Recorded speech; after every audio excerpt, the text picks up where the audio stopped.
Hey everyone, welcome back to the Nenni & Associates Executive Search channel. I'm Jim Schaefer and we're focused here on providing you with exclusive content for improving your hiring, interviewing, and recruiting strategies. Now in today's video, we're going to cover this concept of not talking up to someone. We've all heard about not talking down to other people, but what does it mean to not talk up, and how can this help you during your interview process or when communicating with customers? So let's get into today's video.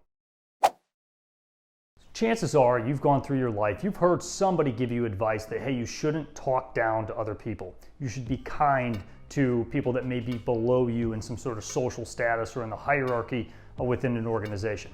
And all this is 100% true. You absolutely should be kind and nice to people, and you shouldn't talk down to people that you perceive to be below you.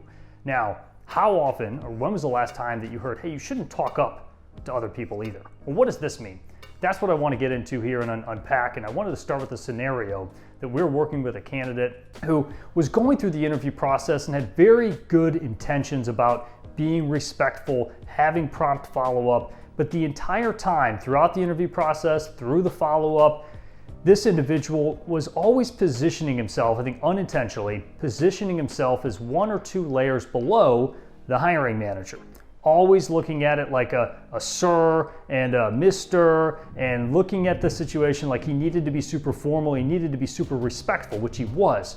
But with his well-intentioned respect approach to this interview process, it ultimately turned into a turnoff. Because when you think about a hiring manager, somebody in a position of authority, somebody in a position of leadership, they don't want to hire and work with people that are below them. They want to communicate with individuals who are at their level.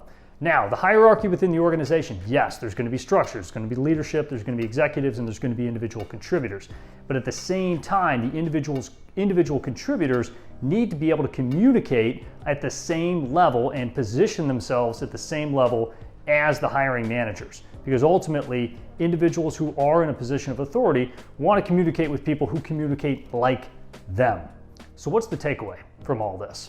If you are going through an interview process, communicate at that same level. You don't have to look at it like they're above you just because they're the hiring manager, or they're above you just because they have a VP or CEO level title. They're going to respect you more. So if you want to be respectful in the process, they're going to respect you more if you communicate at their level, versus if you try to put an overemphasis on communicating and being respectful in that way, like you maybe were taught at a young age.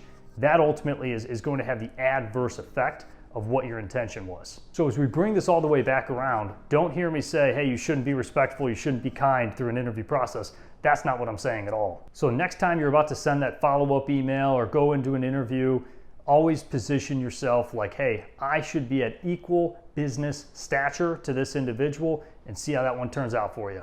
All right, that's it for today's video. Hopefully you're getting value out of this content. And if you are, go ahead, hit the like button, hit the subscribe button, and share with a friend or a colleague. So until next time, I'm Jim Schaefer, and we'll catch you on the next video.